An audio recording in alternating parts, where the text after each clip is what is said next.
é Jair e você está no canal Ensinar para Aprender. Antes de começarmos, eu gostaria de deixar dois avisos. O primeiro é que não se esqueça de se inscrever se você não é inscrito ainda, ative as notificações, aí é só clicar no sininho aqui embaixo e também deixe o seu like se você gostar. O segundo aviso é que se você está acompanhando o canal desde o início, você vai ter percebido que nós utilizamos a metodologia de mapas mentais. Nós deixamos na descrição do vídeo mapas mentais sobre o assunto do vídeo para vocês estarem acessando, baixando e utilizando nos seus estudos. Só que agora vamos utilizar uma forma diferente. Toda vez que eu falar uma palavra-chave, alguma coisa importante sobre o assunto, essa coisa vai aparecer em algum canto aqui do vídeo, mas provavelmente aqui embaixo. Então, aconselhamos que você vá anotando essas palavras, que assim você vai poder fazer o seu próprio mapa mental a partir dessas palavras-chave. Então, vai te ajudar muito mais nos seus estudos. Então, fica a dica aí, galera. Então, nós estamos no centenário da Revolução Russa.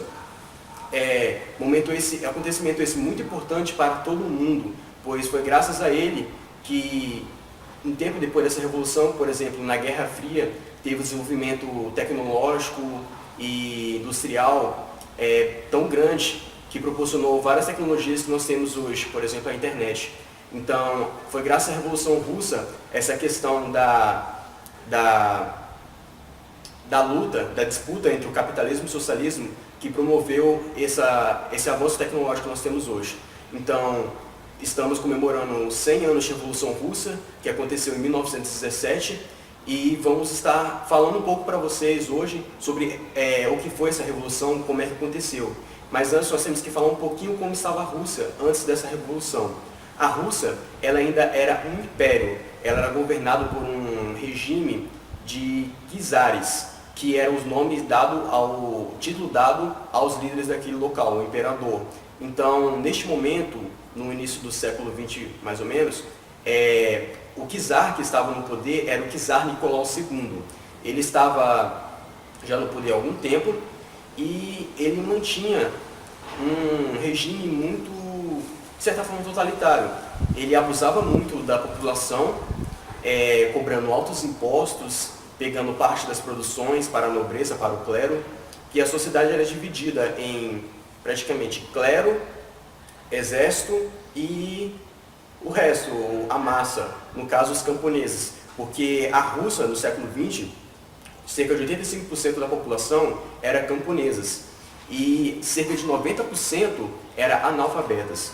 Então, na Rússia não tinha investimentos educacionais, investimentos na saúde, não tinha investimentos sociais quase nenhum. Então, a maior parte era focada nos campos. Então, a maioria da população eram camponesas. Então, o czar, ele abusava muito dessas pessoas, só que na Rússia também tinha algumas indústrias, só que eram pouquíssimas e não supria as necessidades da população. Até porque a Rússia é um império muito grande e com a população enorme e tinha poucas indústrias. Se for comparar com os outros países industrializados da Europa, na América, como Estados Unidos, a Rússia estava muito atrasada. A Rússia, ela tinha uma aparência de idade média ainda, para ter ideia de como ela estava atrasada. Então, a população ela não estava satisfeita com os regimes czaristas. Eles não estavam muito satisfeitos com os czares, por causa desse abuso de altos impostos e de pegar a produção, grande parte da produção deles, dos camponeses. Então, os camponeses ficavam muito revoltados com esse czar, até porque eles passavam muita fome, eles ficavam muito tempos com baixa economia e principalmente com a fome, como eu disse. Então, a partir daí, já começou um momento de uma revolta da população contra o czar, uma insatisfação da população contra o czar. E essa insatisfação foi aumentando de pouco em pouco, cada vez mais. Outro momento de satisfação com o czar foi que, nesse início aí do século XX, a Rússia estava em guerra com o Japão, por alguns territórios lá próximo à China. Então, a Rússia ela perde essa guerra contra o Japão e isso deixa o povo muito mais insatisfeito, porque em momentos de guerra exige muito da população, porque precisa produzir mais para entregar aos soldados, ao exército, para que eles continuem nessa guerra. Então, a maior parte da sua produção dos camponeses eram divididas entre eles, o clero e também o exército. Então a fome naquele momento também era muito intensa e isso causou muito mais revolta ainda porque a Rússia perdeu essa guerra. Então esse já é mais um outro ponto de insatisfação com o czar. E essas insatisfações não foram só dos camponeses, mas também dos operários das fábricas, das poucas fábricas que existiam. Eles não tinham uma boa qualidade de trabalho, de serviço, não tinham muitos direitos, a população era muito reprimida, tinha censura e muitas outras coisas. Então começou a haver uma série de manifestações e protestos contra o czar pedindo mais direitos e mais qualidade de vida. E teve uma manifestação que ocorreu em 1905, na capital da Rússia, naquela época, que era São Petersburgo. Milhares e milhares de manifestantes foram para a frente do Palácio de Inverno, onde que o czar ficava, e foram protestar, manifestar pacificamente, liderados por um padre ortodoxo. Então eles estavam manifestando pacificamente, até mesmo com imagens de santos, pedindo essas reivindicações, melhorias, mais direitos, e o czar, claro, não gostou nada disso. Então ele manda seus soldados para expulsarem a multidão, e claro, não foi nada pacífico deste lado. Eles atiraram contra a multidão, mataram centenas de pessoas, milhares de pessoas ficaram feridas, e esse acontecimento ficou conhecido como o Domingo Sangrento. E esse foi um acontecimento muito importante para que a Revolução Russa fosse possível. Mais para frente, os revolucionários, eles até nomeiam esse acontecimento, esse Domingo Sangrento, de ensaio da Revolução, porque a partir deles eles puderam ver o que eles podiam fazer, o que eles iriam fazer e o que eles não iriam fazer, para evitar erros. Então, esse acontecimento também fez com que a população ficasse ainda mais insatisfeita com o czar. E como eu disse, essa insatisfação foi aumentando cada vez mais. Mais um outro ponto de insatisfação com o czar. Não podemos esquecer que nessa época o mundo estava em guerra, né? As principais potências econômicas estavam em guerra. E o czar tinha interesses também territoriais, econômicos, e ele decide colocar a Rússia na Primeira Guerra Mundial, naquela situação que ela estava. Então, isso causa um estopim de revolta da população para com o czar. A guerra não vai para frente, que é as chamadas guerras de trincheiras, onde os soldados não avançavam, ficavam sempre naquele mesmo local. Então a Rússia não estava avançando, não estava tendo vitórias, e isso foi desanimando ainda mais os soldados também. Então, além dos camponeses, dos trabalhadores das fábricas estarem insatisfeitos com ele, os exércitos também começaram a ficar insatisfeitos com essa guerra. Eles queriam paz a todo momento, porque começou a gerar uma enorme fome, mais do que estava antes. Porque, como eu disse, em uma guerra a produção tem que ser mais dividida ainda e tem que ir em grande parte para o exército. E mesmo com essa grande produção, não estava conseguindo suprir as necessidades do exército. Eles estavam passando fome, necessidades, faltavam munições, suprimentos, armas. Então, neste momento de Primeira Guerra Mundial, os soldados também não estavam satisfeitos com essa questão da guerra. Eles queriam acabar com essa guerra porque eles não estavam avançando, e eles começaram a abandonar seus postos, a matar até mesmo seus oficiais, e começaram a se juntar com os operários nessa luta, nessa pressão contra o czar. Então foi formando um grupo de pessoas, até mesmo comunistas, anarquistas, um grupo de gente que não estava mais satisfeito com o czar, e começou a reunir uma forte pressão em cima dele, o que fez com que ele abdicasse do poder. Então, com essa queda do czar do poder, isso fez com que esse grupo que estava lutando contra ele, que estava tentando tirar o czar do poder, eles se dividem em dois, porque eles estavam querendo ver quem entraria no poder, e cada um tinha uma visão diferente para a Rússia. Então, esse grupo se dividiu em dois, entre mencheviques, menche do russo, que significa minoria, e eles eram liderados por Martov, não é um nome importante, mas tá, e eles queriam implantar primeiro o capitalismo, investir no capitalismo, para depois aplicar o socialismo. Eles acreditavam que só assim que eles iriam resolver o problema da Rússia. Já o outro grupo era chamado de bolcheviques. Bolche do russo, que significa maioria. Eles eram liderados por Lenin, nome importante. Eles pregavam a revolução imediata naquele momento, eles queriam já instalar a revolução comunista naquele momento, que eles achavam que só assim queriam melhorar a situação da Rússia.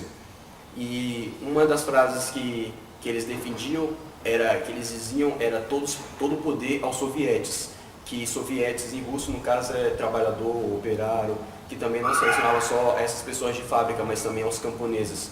Então tinha essa rixa dos dois, só que mesmo como os bolcheviques eram a maioria, os mencheviques conseguem assumir o poder.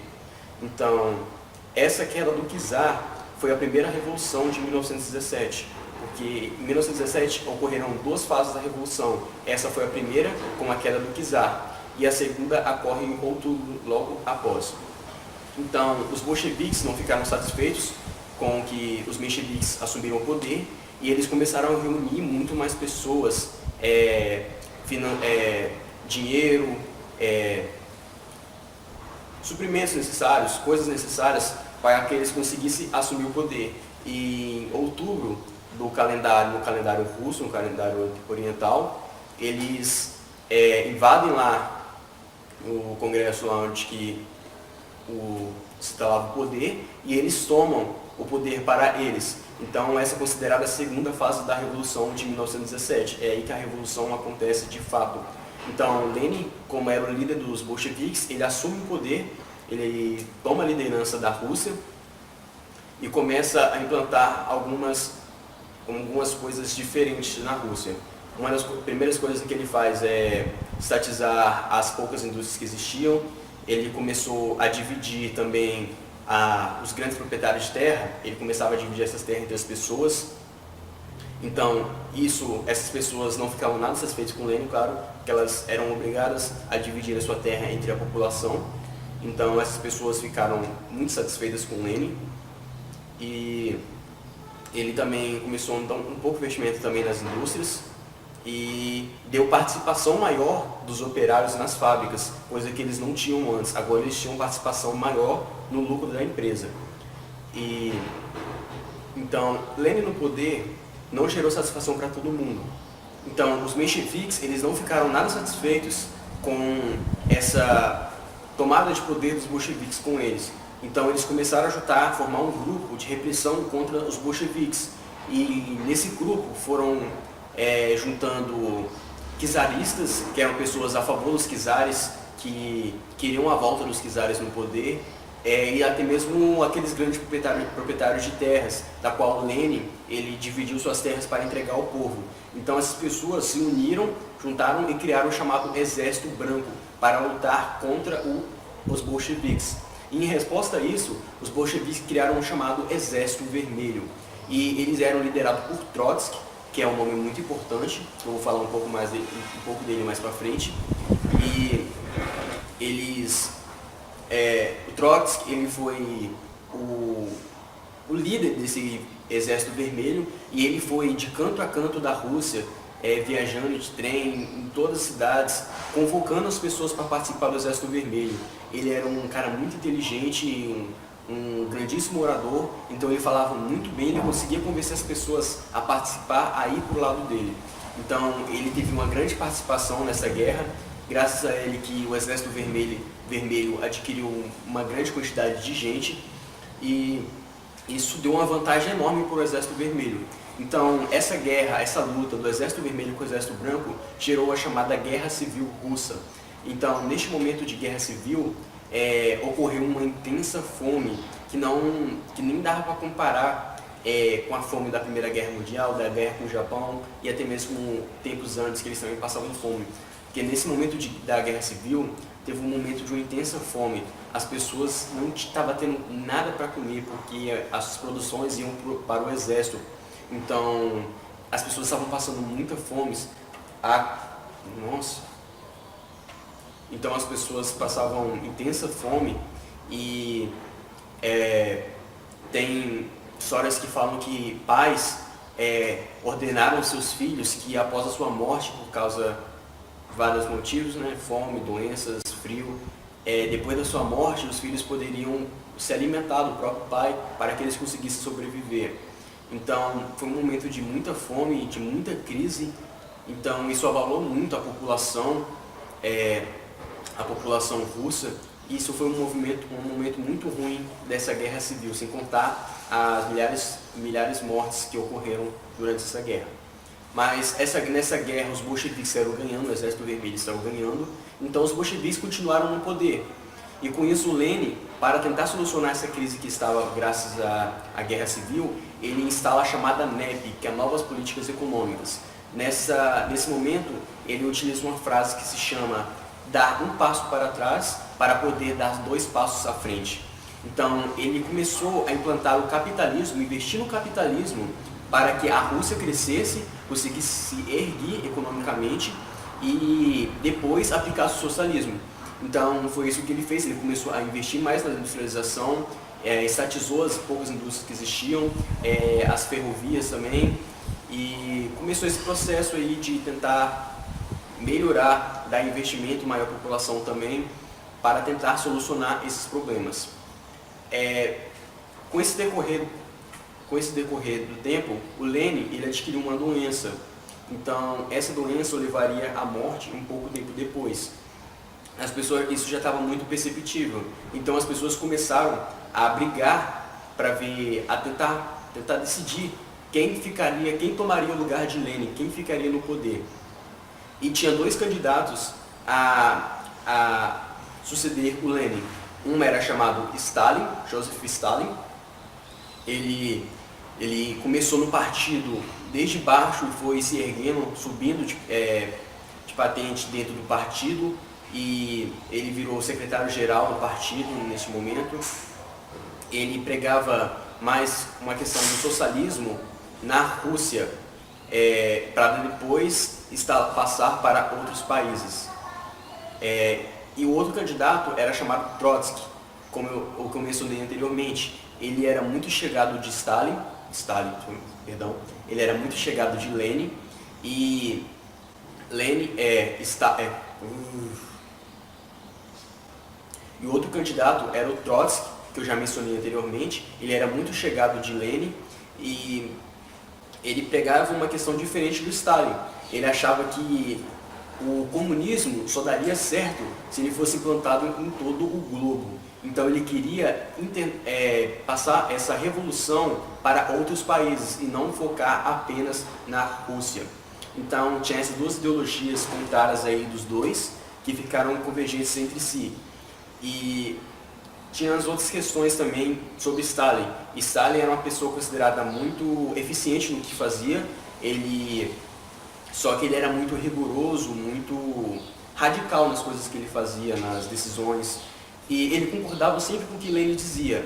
Já o Trotsky, no início lá de mencheviques e bolcheviques, o Trotsky ele era dos mencheviques, e depois ele passa para o lado dos bolcheviques, junto de Lenin.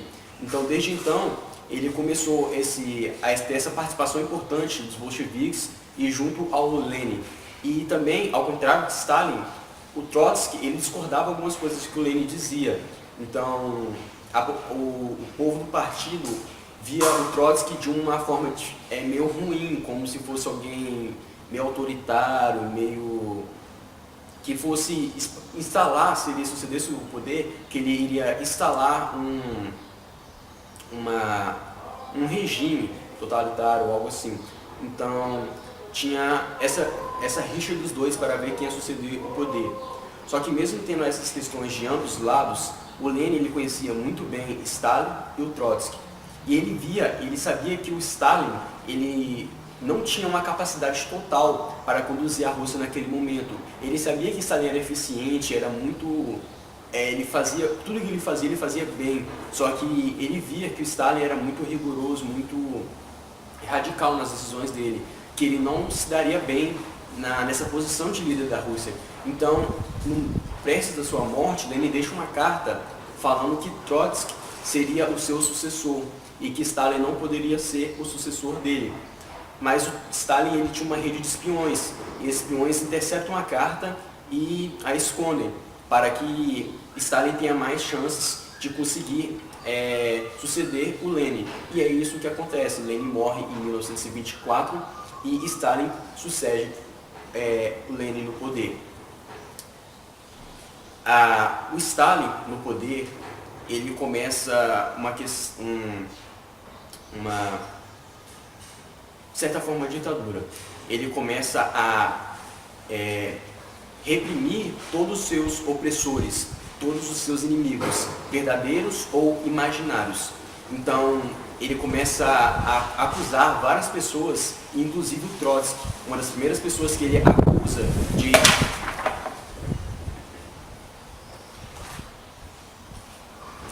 Então, Stalin começa a governar de forma rigorosa. Uma das primeiras atitudes que ele tem é condenar o Trotsky, chamar ele de inimigo do comunismo, acusar ele de ser um traidor.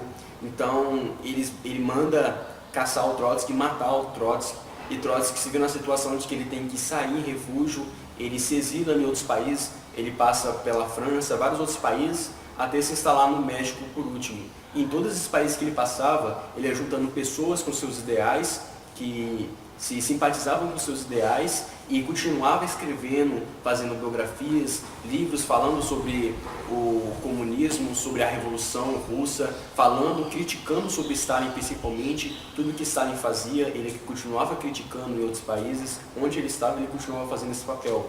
E ele se instala no México por um bom tempo, só que Stalin ele consegue encontrar o Trotsky, e ele manda um espião que se faz de amigo do Trotsky, consegue entrar na casa, no forte onde o Trotsky estava, e mata o Trotsky com a picareta na cabeça. Então, Trotsky morre dessa forma, sendo visto pelo praticamente o mundo todo como um inimigo, como um vilão, como um traidor, porque é essa imagem que Stalin passou sobre ele. E Stalin não fez isso apenas com Trotsky, ele fez isso com todos os outros líderes que eram do partido no momento que Lenin estava vivo. Todas as pessoas que estavam acima do poder do partido, Stalin foi eliminando por um a um. Tem um vídeo que eu vou mostrar aqui agora, que mostra quando Lenin morre, os principais líderes do partido carregam o caixão de Lenin. Lá também está Stalin, Trotsky e outros membros. Então, todas as pessoas que estão carregando o caixão, mais para frente, é morta por Stalin. É acusada de ser inimigo de Stalin, é julgado e assassinado. Então, vai deixar um vídeo aqui agora e vocês vão ver um pouquinho disso. La mayor parte de los que transportan el ataúd con Stalin va a morir. Kamenev, Zinoviev, ejecutados. Tomsky, forzado al suicidio. Rykov, fusilado. Radek, asesinado. Stalin se deleita martirizando a quienes tiene cerca. Elegir la víctima. Preparar minuciosamente el golpe. Satisfacer una venganza implacable. Y después irse a dormir. No hay nada mejor en el mundo. Então, o Stalin, ele ficou com essa repressão não só com seus inimigos, mas ele também começou a implantar uma série de leis onde qualquer pessoa que se recusasse a obedecer às regras dele era considerado um traidor e era morto. Então, ele começou a utilizar essa questão agrária, reforma agrária, dividindo as terras entre a população mais ainda, pegando a produção dessas pessoas e confiscando para dividir também. E essas pessoas que não aceitavam essa divisão, as que não aceitavam que o exército recolhesse a sua produção, eram assassinados, eram mortos, ou eram mandados para campos de concentração ou campos de trabalho, principalmente na Sibéria, que era um lugar muito frio, que tem um frio intenso, onde as pessoas passavam muita fome e tinham trabalhos severos, intensos, e que muitos não aguentavam e morriam rapidamente. Então eles estavam sempre mandando mais e mais pessoas para esses campos de trabalho escravo, e pessoas iam morrendo mais e mais. sem contar nas pessoas que eram mortas nas suas próprias fazendas, por exemplo, onde que Stalin mandava colocar as pessoas que iam ser mortas em fila para que eles não gastassem muita bala. Eles atiravam na cabeça e a bala parava e acertava as outras pessoas. Então economizava bala e assassinava muita gente. Então Stalin teve esse ponto negativo dele no poder, que ele matou muita e muita gente. Não há uma ideia assim concreta de quantas pessoas ele matou, porque ao contrário de Hitler, ele não anotava essas pessoas, as mortes e tal. Então não tem uma estimativa, mas sabe-se que foram milhões de pessoas. Então foi esse regime, Stalin no poder teve esse ponto negativo da morte de milhares de pessoas. Mas também o Stalin no poder teve pontos positivos que também devemos levar em consideração. Por exemplo, ele conseguiu erguer a Rússia de uma forma inacreditável. Ele ergueu a Rússia rapidamente, instalando os chamados planos quinquenais. Ele tirou a NEP, que o Lenin tinha implantou esses planos quinquenais. Ele começou a investir fortemente na industrialização, só que na industrialização de base. Então, a Rússia em pouco tempo já podia produzir aviões, navios, metrôs, essas coisas de grande porte. Só que a indústria de consumo mesmo ele não tinha investido muito. Mas mesmo assim, com esse investimento na indústria, fez com que a Rússia aumentasse e conseguisse se equiparar às grandes potências econômicas naquela época. E também devemos levar em comparação que neste momento, em 1929, quando Stalin faz esse investimento, estava ocorrendo a crise da Bolsa de Nova York. Então, os países capitalistas estavam em crise, estavam em decaída, em profunda depressão, enquanto a Rússia estava crescendo economicamente, internamente. Então, teve esse grande avanço da Rússia nesse pouco tempo, graças ao Stalin. Stalin também não ajudou só na industrialização, ele também investiu fortemente nas questões sociais. Ele investiu na educação, na saúde, segurança, em todas as questões sociais. Ele começou a instalar várias bibliotecas por toda a Rússia, então tem várias bibliotecas públicas. A questão do ensino na Rússia aumentou muito, várias pessoas começaram a se formar no ensino superior, então a saúde aumentou e as pessoas começavam a ver Stalin de uma forma, com uma boa visão. Então Stalin começou a investir nas propagandas, fazendo com que a população o visse como um verdadeiro Deus, como um pai dos trabalhadores. Então as pessoas o admiravam muito, não só na Rússia, mas em todo o mundo. Todos os grupos comunistas dos outros países admiravam Stalin, o viam realmente como o pai dos socialistas. E as pessoas começaram a ficar devotas a ele, começaram a admirar muito ele. Então isso fez com que ele se mantesse por muito tempo no poder. Então é isso, galera. A Revolução Russa foi esse grande acontecimento, essa queda dos czares e a ascensão do comunismo no poder na Rússia. Isso foi o que gerou um grande avanço, não só na Rússia, mas em todo o mundo, como eu disse no início do vídeo, que mais para frente ocorre a Guerra Fria entre Estados Unidos e Rússia. Vai ter um vídeo no canal sobre isso também, então vocês fiquem ligados. Como eu disse no início, se inscreva e ative a notificação, que você vai ficar sabendo quando esse vídeo lançar. Então, vai falar um pouco sobre isso, dessa guerra do comunismo, do socialismo contra o capitalismo. Então, além disso, eu gostaria de indicar para vocês 2 livros para vocês estarem lendo sobre o assunto. Um deles é esse aqui, que é Revolução dos Bichos. É um livro muito bom. Ele fala um pouco sobre essa questão da revolução, um pouco sobre o stalinismo também. Então é um livro muito bom, muito interessante. Ele conta a revolução vista como se fosse contada por animais, como se fosse a revolução dos animais mesmo, por isso que o nome é Revolução dos Bichos. Então é um livro muito interessante. Se vocês lerem, vocês vão conseguir entender bastante sobre o assunto. Então eu aconselho vocês a estarem lendo esse livro. Vale a pena, vamos deixar na descrição o link para você estar vendo por PDF. E também vou ver se consigo colocar também um link para vocês estarem comprando se vocês quiserem. Um outro livro que eu não tenho aqui comigo é Rumo à Estação Finlândia. Também é um livro que retrata isso, fala um pouco sobre essa Revolução Russa e também vai ajudar bastante vocês nessa questão. E esse livro, vamos ter um vídeo mais pra frente, uma resenha sobre esse livro aqui no canal. Então, se vocês tiverem interesse também, dá uma olhadinha, como eu falei, ativa a notificação para você saber quando for lançar esse vídeo, beleza? Então é isso, galera, nosso vídeo de hoje foi isso aí. Então, espero que vocês tenham anotado as palavras-chave que foram aparecendo no vídeo. Espero que vocês tenham gostado do vídeo.